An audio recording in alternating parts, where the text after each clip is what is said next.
getting up bright and early on Sunday morning. This is a bonus presentation that was unplanned before the event, but during the event we definitely very quickly considered it and decided it was a good idea.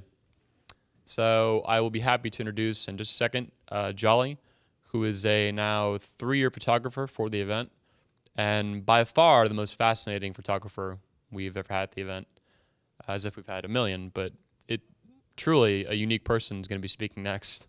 Everybody who meets him at the event, hundreds of people now, speakers and attendees and staff alike, are always just seriously intrigued with Jolly.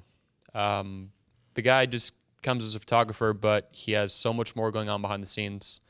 And when you talk to him, that's very apparent. And with that said, today he'll be discussing a very specific topic, intermittent fasting, if I'm not mistaken. Yes, so I'm not mistaken. For those of you who don't know what that is, he's going to tell you. It's going to be a great speech, nice little bonus, and I appreciate you guys coming out. So, here's Jolly. Thank you.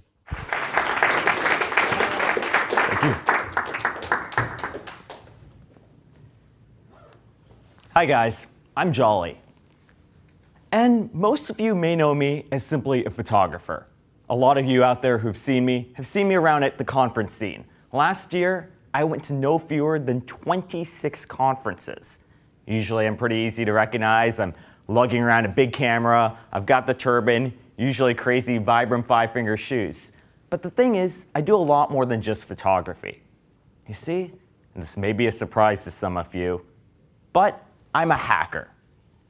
I mean that in every sense of the word. I don't mean that just in the sense of me being a computer hacker, although I am that too. When I say I'm a hacker, I mean I hack everything. I'm a computer hacker, that's my day job. I'm a computer security expert. I'm a biohacker. I sit there and understand biochemistry, understand neurochemistry, understand how it all ends up coming and playing together. I'm a sleep hacker, frankly, because I want to optimize everything. So when I'm looking to sleep, I'm trying to figure out exactly that. How do I get the most results with the least amount of effort possible? I'm a travel hacker. I'm a nomad. I've been homeless for the last 6 months. Now don't feel sorry for me. When I say I'm homeless, I mean good homeless. I'm the sort of homeless that jumps on a plane every couple of days and decides, hey, it's Tuesday. What city do I want to be in? I'm a finance hacker. I sit there and try to maximize the percentages, my return on investment, on everything. And that's not just finances. Applies the same when we're talking about diet, nutrition, about what goes into the body. I mean, let's put it this way. My phone number is 1-814-HACK-THE-PLANET. And to me, what being a hacker is, it means taking a look at a system, understanding it systematically, looking at it inside and out. Looking at diet, going, all right, what can I control? What do I put into my body? How does that impact the results? And then figure out what results do I want to get, and then pretty much making that system, making the world do my bidding. That's how I approach pretty much everything. But now let me tell you a little bit of a story. Let me tell you about a little younger, littler Jolly back when I was about 15 or so. And I had some significant advantages. You see, I grew up in a world with a family that was very interested in health and nutrition. My family owns 2 GNC stores, General Nutrition Centers. My mom has a master's in nutrition. So I got access to a lot of cool supplements and a lot of cool knowledge that a lot of people didn't have. And I sat there and went, all right, let me think about this. I'm already smarter than most of the people around me. If I learn how to learn even faster, I can go take over the world. It's fantastic. So I started digging down into cognitive enhancement. How do I get smarter? How do I learn even faster? But then I quickly realized a lot of the things I was looking at that helped me to improve my intelligence, to enhance me there, were also things that helped stop or help battle aging.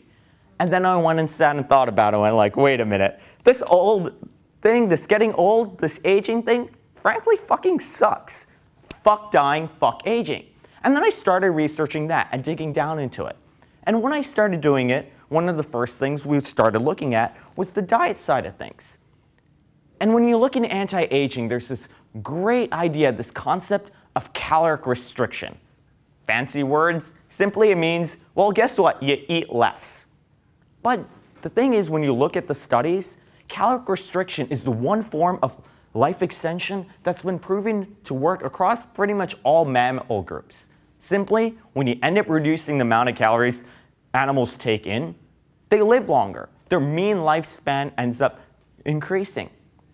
And it's fantastic. It's pretty much the gold standard longevity. And a lot of the supplements people talk about from an aging perspective end up impacting or working because they're caloric restriction mimetics. But the question is, you have to consider, what's your goals? I mean, sure, I want to live longer. But I don't want to just live longer. I don't want to grow older and be decrepit and sit there and feel old and miserable, because that would not be so much fun. And caloric restriction has some severe downsides. See, the problem with caloric restriction is a number of things. You lose your energy. You lose your internal basal temperature. You start feeling colder. You start feeling more miserable. You lose your muscle mass. You lose your sex drive. And after a certain point, you start looking and going, well, I get to live a lot longer, but I'm not sure I like the life that I end up living. And our thing is, it's pretty hard to do. I mean, think about it. You see time and time again. Hey, you've been told, I want to lose weight. So what advice do you get? Move more, exercise more, and eat less. Sounds great in concept, but in practice, it ends up being pretty hard to do. And I'm a hacker. I want things to be easy. I want the most results for the least amount of effort. So this brings us to this concept called intermittent fasting, where you get almost all of the gain for a lot less pain. And frankly, I'm pretty damn lazy. I want the most results. I want the least effort. Yes, I cheat, and I'm damn proud of it. So looking at intermittent fasting, it sounds fancy, but again, the concept at heart is really simple. Don't eat. Now, I'm not saying don't eat all the time. I mean, I can't live off of air alone. But what we end up doing is what's called restricting the feeding window. So normally, what do we do these days? We wake up in the morning, we have our bagels and fruit. A couple hours later, we're having our breakfast or lunch. If you guys are bodybuilders, you're downing protein shakes all the time. And believe me, I work at GNC. I've owned those stores. I've sold a lot of protein and meal replacement shakes because, you know, you have to be eating 6 meals a day, 8 meals a day, because if you stop eating for, an hour and a half, you're going to lose protein mass and muscle mass. The truth is, you don't have to do all of that.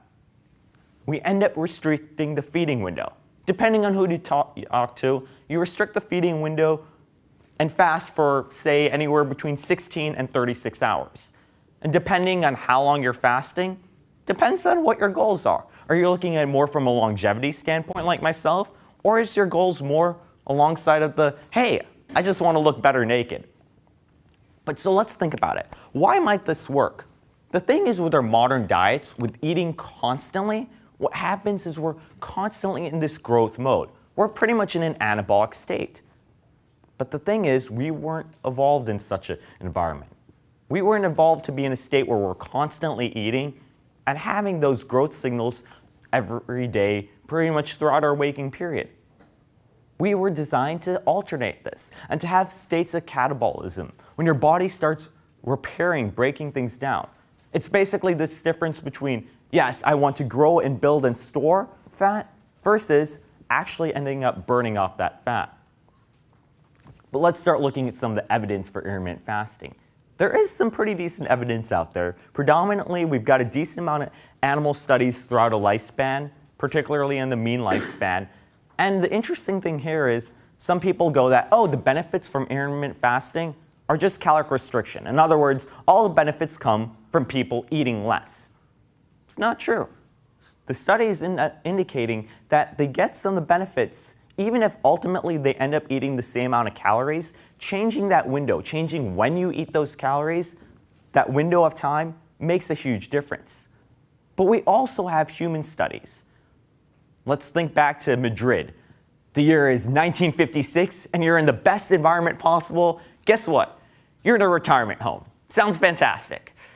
But in this case, they had some smart researchers around. So they wanted to see, what's some of the benefits. And they didn't even do a full, what I'd call full intermittent fasting. They did a modified study. So normally, they ended up giving all these old people 1,600 calories a day. But they changed things up a little. They switched it so you had some people were then eating 900 calories one day and 2,300 calories the next day. The study lasted for 3 years. And what happened? Well, in the standard group, the one that was just eating the same amount each and every day, a lot of them died. 13 of them died.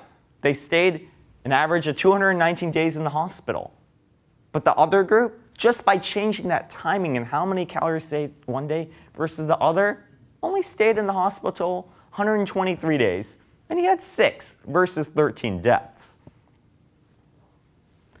I had the opportunity to be at the Personalized Life Extension Conference 3 years ago.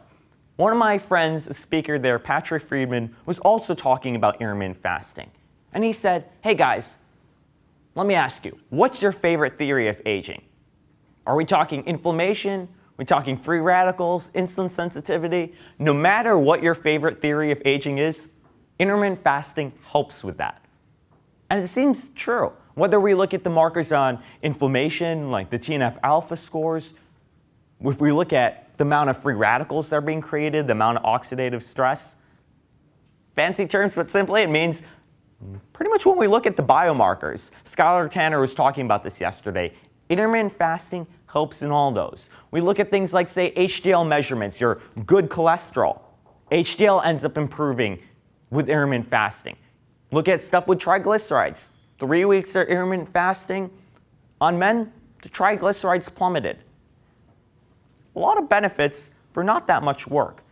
Same thing when we start looking at SIRT1 receptors.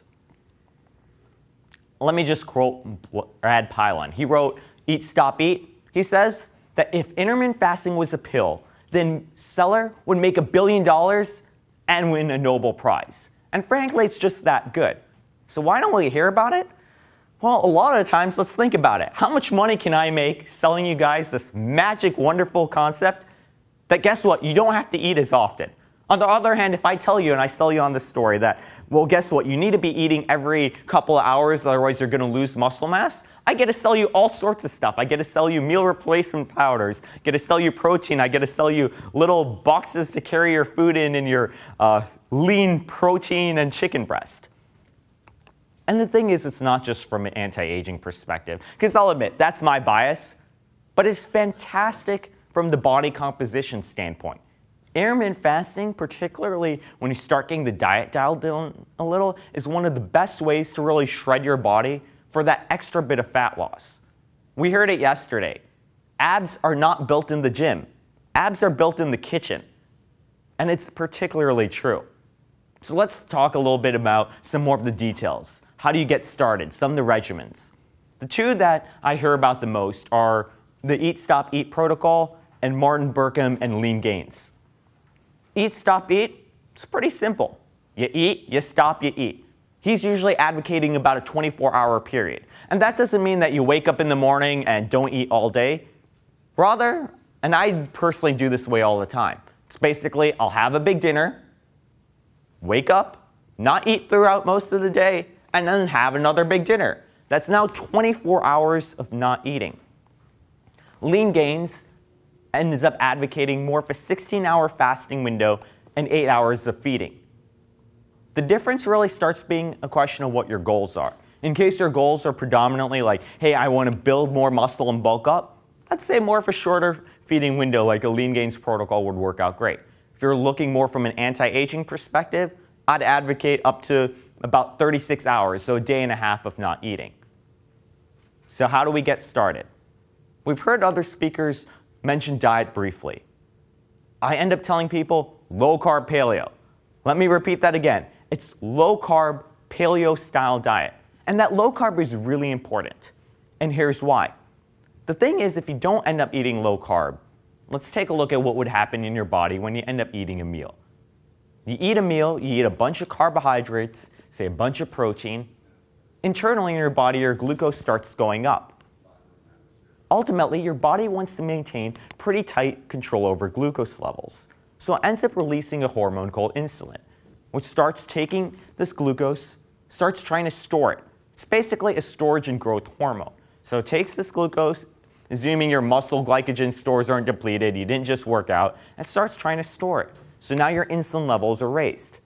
Guess what? When your insulin levels are raised, your body isn't going to be burning its natural fat reserves. It doesn't have any way to do that.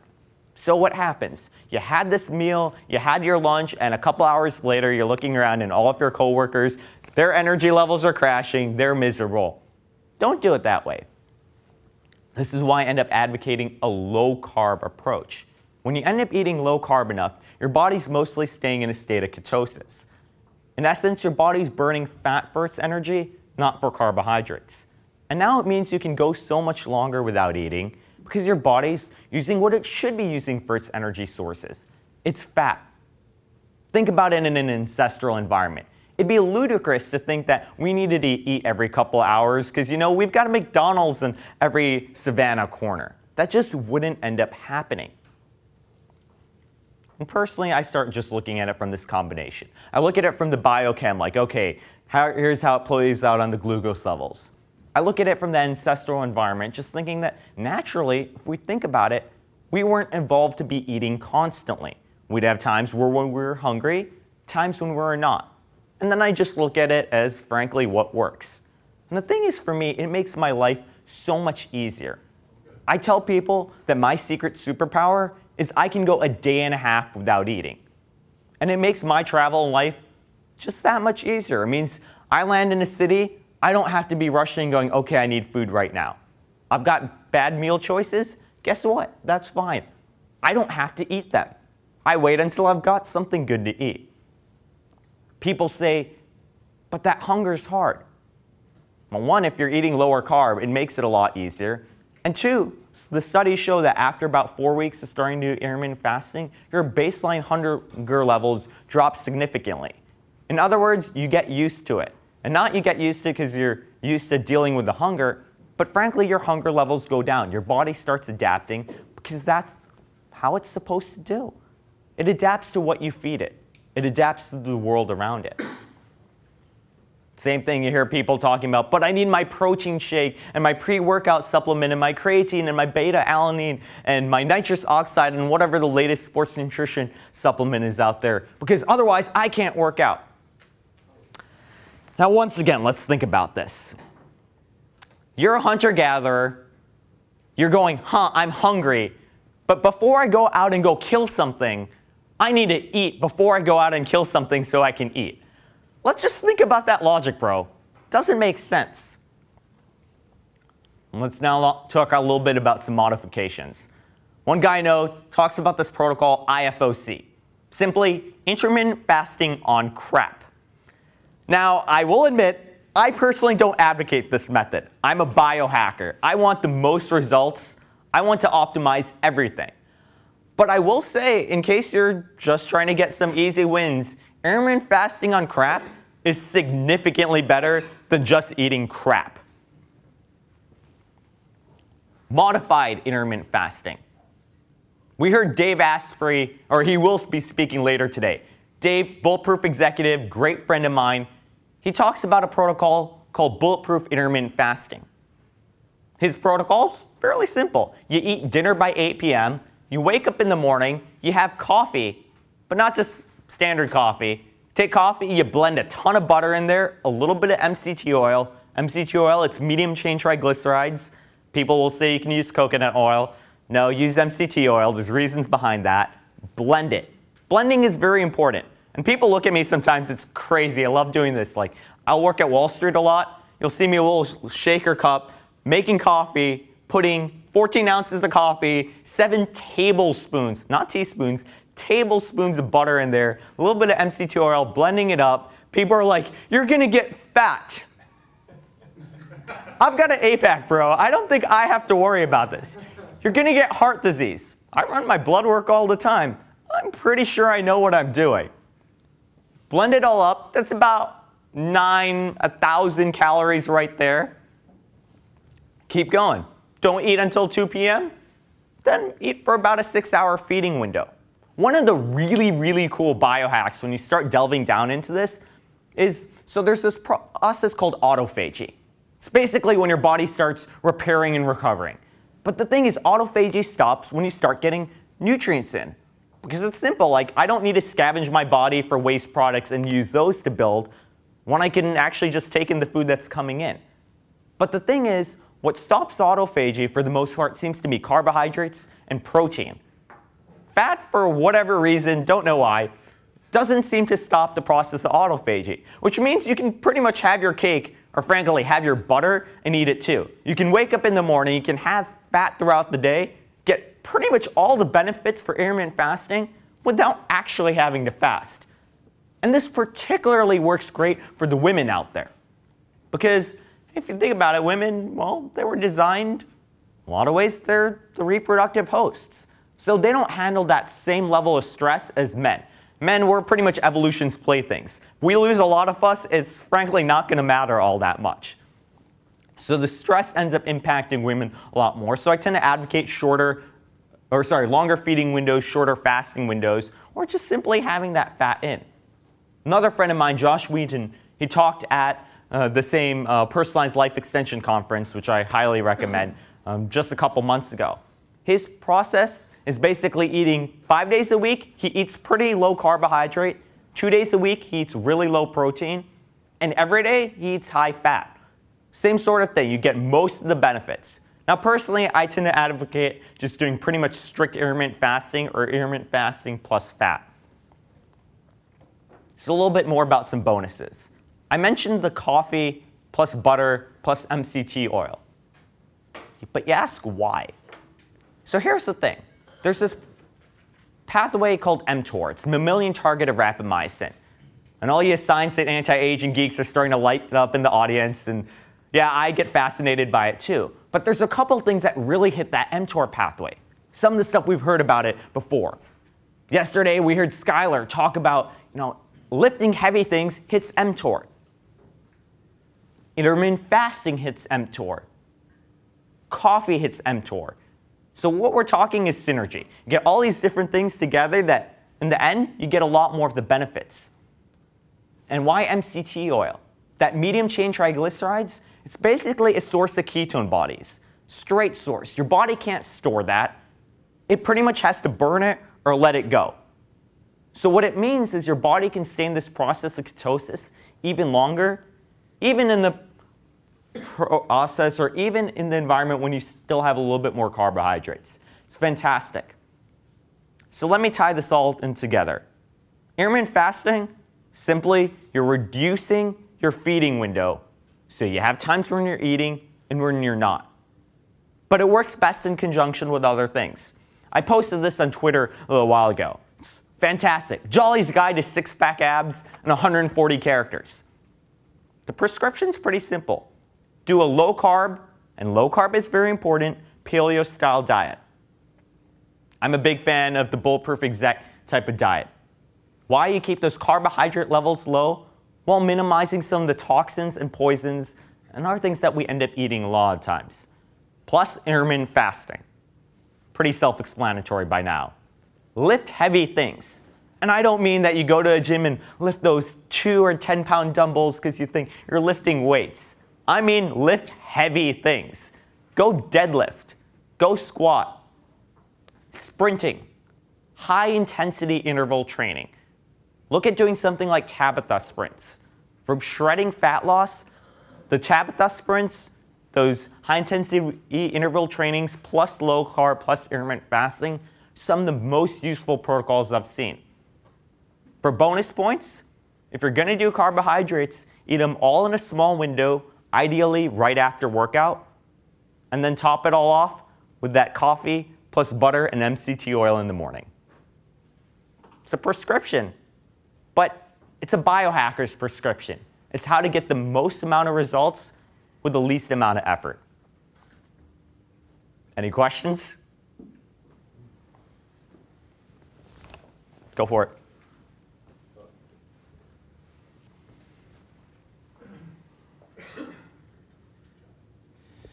Great presentation, speech. My one question was about the last part. As far as when you work out, would you still include the coffee or just the MCT oil and butter? So I would definitely include the coffee. As I was saying, part of it's the mTOR pathways. What I didn't really get into is mTOR, I tend to care about it more from an aging perspective, but also has benefits from a muscle gaining perspective. Again, I do the coffee in the morning. You want that MCT oil. You want that butter. Dave might talk about it tomorrow, but butter also has some really nice aspects with the butyric acid. So definitely combine the two. And again, stimulants do end up helping significantly from a workout perspective. And I would also end up advocating creatine is probably like the most researched sports supplement out there. You don't need anything fancy. You don't necessarily need a crazy pre-workout mix, but straight creatine monohydrate, it's great from a lean body mass perspective. Hey, Jolly, killer presentation. I wanted to toss you a bag of upgraded coffee as a way of saying thanks. But another bag to go in my supply. There's something I actually wanted to point out for all of you. Did you notice the quality of his presentation? I counted ums. There were 3 ums. This is a guy whose brain is turned all the way on. And it's turned all the way on because he eats a high-fat diet, he uses coffee, and he uses smart drugs. And he's done other work like that as well. That's the sort of stuff you're going to hear about later today. But that was a kick-ass presentation from a guy who presents like he's maybe 10 or 15 years older than he actually is. So if you want to do that Toastmasters kind of thing, turn your brain on so you can think and talk at the same time like Jolly just did. That was a pretty awesome talk.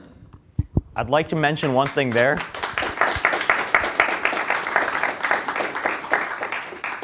So I will say one thing there. This is actually the first time I've given this presentation. I wrote it in approximately the last 30, 45 minutes when I woke up. I haven't presented at all. This was my first run through. And Dave's completely right. The reason I can do that is I've sat there and optimized every aspect of my life.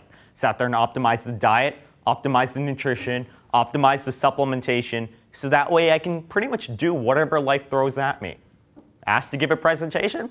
All right, no problem. I'm all on that. So I just had a quick question. Sure. I have an interesting problem. I fucking hate to cook. I love eating out. I eat out with friends for almost breakfast, lunch, and dinner. I have the finances to support it.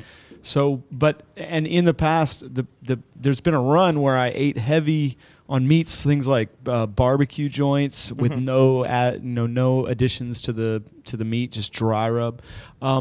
What are some other ideas for me about where can I go to get as I guess primal as possible? That's a great question, and it's something I run into all the time. As I said, I'm a nomad.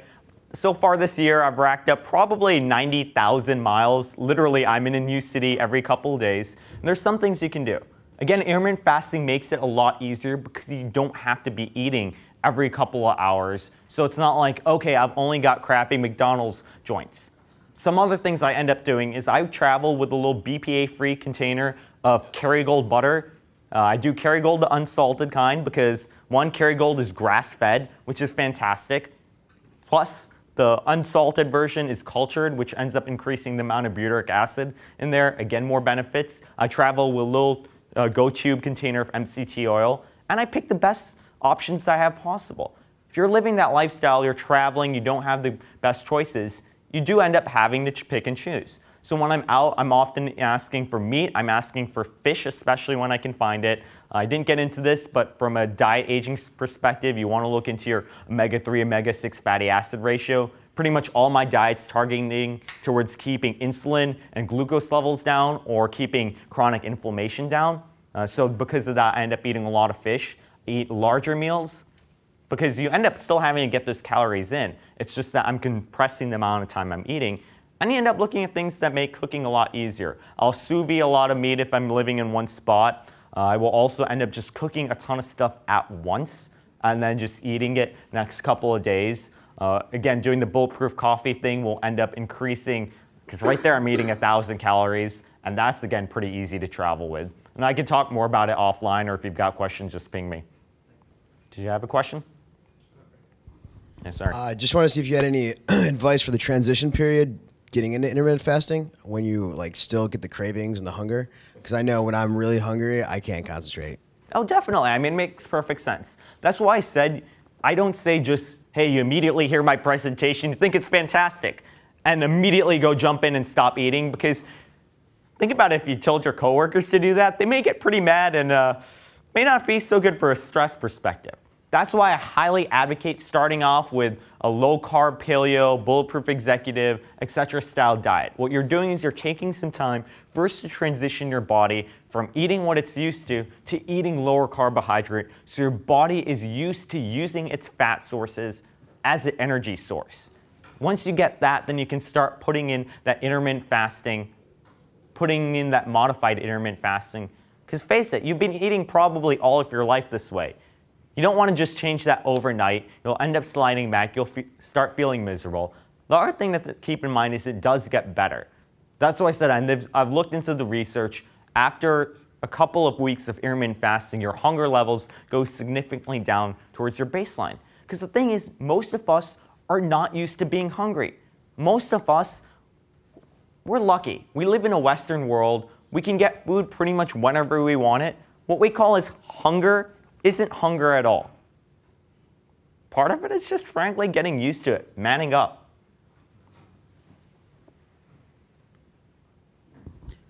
Just with the intermittent fasting protocols, do you stick to one protocol or do you shift? So like some days you'll be like, I'm not on Monday, Wednesday and Friday, I don't eat breakfast. Are you flexible with that, or do you have a strict protocol that you follow consistently throughout the year? So I'm personally pretty variable with that. And a lot of it is looking at my life. Part of why I end up doing intermittent fasting and everything is to make my life easier, so that way I can deal with what gets thrown at me. I work as a computer security professional. I'm a consultant. So a lot of times it's, oh, we're going out for lunch. They're paying for it. Fantastic, it's Italian. Guess what? I'm not going to eat that. So that's great. It's a fast meal. Same thing, I'm traveling. I've got a bunch of plane rides in a row. Hey, I may be sitting in first class, they may give me some great meals, but guess what? I'm not going to eat that, so I don't. So I tend to be personally pretty variable. If I had more of a steady, static life, then yeah, I'd probably program it in a little bit better. I do end up tracking a lot of data about myself. I'm a quantified self nerd. The more data I have, the better. I've got a Zeo and a Fitbit, and Dave will talk a lot more about those sorts of things that you could use if you wanted to program it in. But me personally, I'm very variable because hunter-gatherer environment. You never know what might life be throwing at you. Deal with it. Adapt to it. Did we have any?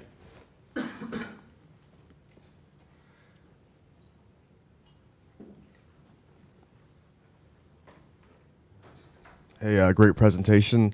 One question about all the fat you're saying, the butter intake. Now, I know you were talking about research, but I kind of wanted to ask, the research was over what period of time with regards to the health and to your blood health and whatnot? Because I would assume... Are you asking for me personally or the studies that I've seen out there? Or studies you've seen. And the reason I'm asking is, like, you know, you could be taking a lot of fat and you might not see the blockage to your arteries or whatever over a short amount of time. But, you know, what happens over the long run? Has there been any research? I'll admit, there's not that many studies out there in scientific published research, and I'm caveating that pretty closely, for intermittent fasting. The studies that we see are far more on things like caloric restriction, but what we indicate is, and this is why I said that IFOC, is it doesn't really matter what you're eating from that perspective, as long as you're doing that intermittent fasting and the caloric restriction. I can say I've tracked my own data a number of years, and this is now getting away from the intermittent fasting component and the diet and nutrition component of it. And looking at it, doing things like a low-carb paleo, particularly when you're combining that plus lifting heavy stuff, what you see is your HDL numbers skyrocket, your triglycerides end up plummeting, and it seems to have pretty positive impacts, like things like, so I track what's called a high-sensitivity C-reactive protein. It's a measure of inflammation. Mine, last time I checked, was too low to be measured. That's with the crazy diet and stuff that I end up eating. There's an infographic on bulletproofexec.com that talks about butter research like that. But the best research of all is the human race. Our brains are built out of fat. We evolved to eat fat. And all the historical societies eat the fat first. You kill buffalo, you whack the fat off the top of the bat, and the biggest, baddest guy, the chief, gets to eat it first, and then the liver. And that's how it works. So the idea that somehow we're supposed to not do that, and he was giving himself heart disease, isn't borne out because people who eat more fat tend to be higher performer, they reproduce better. And the whole ancestral health movement shows us that eating more fat makes you healthier, not unhealthy, as long as it's naturally occurring healthy fat, not this canola synthetic junk. It's really fascinating, if you're asking that question, to dig into the history of why we believe fat is bad for us. And this is a really modern view. We've only had this since about the 1930s, 1940s. You had Ansel Keys, and basically with that, we started getting this whole fat phobia. Before that, it was well known that, hey, in case you wanted to put on a lot of fat, you'd feed the same thing we feed cattle. You'd give them a lot of grains, a lot of carbohydrates. But if you wanted to lose weight, there's tons of basically meat diets at that time where you ate meat. You lost fat, you gained muscle mass. And there's some couple good books about it. Gary Chobbs has a book, Good Calories, Bad Calories. It's literally like a tomb of information. It's one of the few books in my life I've ever taken notes on. If you're fascinated between the biochemistry and the history of it, he's a former writer for Science, goes into great detail. He has another book that's a little bit more accessible to the masses about the history entitled Why We Get Fat and What to Do About It. And again, ping me. I've got a whole bunch of links. You can find me on Twitter. I'm Jolly on Twitter. My website's A Jolly Life, and I don't publish quite enough things on there. Do we have time for more questions, or? We gotta wrap it up. Okay, wrapping it up. Again, I'd like to give some thanks to my Dave Asprey, Bulletproof Executive. Dave's got pretty much all the same information, same sort of things that I think about. Josh Whedon, again, the Whedon Protocol. Patrick Friedman, he spoke at the Personalized Life Extension Conference. Also, Martin Berkhan, Lean Gains. He's popularized intermittent fasting, particularly among the bodybuilder set, more than anyone else. And also the IF Life is pretty good. And I think John Bacardi just published a really good PDF on this, but I haven't had time to read it. So go check out those resources, or again, ping me if you've got any questions, and I'll be around for the rest of the day. What's your website? ajollylife.com. The letter A, Okay. Jolly, Jolly, life, Life.com. Because, you know, life's a lot better when you're having fun.